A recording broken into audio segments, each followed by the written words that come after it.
Their partners asked them to wear sexy Spider-Man costumes, and they were shocked to learn the reason why. This is Priya, a spokesperson for this channel, Gift Cards Guy. I couldn't believe when my man wanted me to wear some Spider-Man costume around the house, and it wasn't even Halloween. He even wanted me to dance around in it.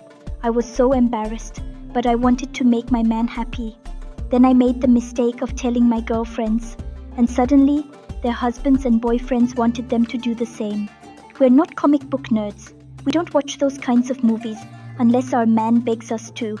And why Spider-Man? Is there a Spider-Woman? Was this what that was about? Then I was shocked that my man had been checking out some social media influencers, sisters, running around in spider costumes. This is his Halloween treat, but he's going to have to make it up to me if he wants me to wear this any other time. I'm thinking something more expensive.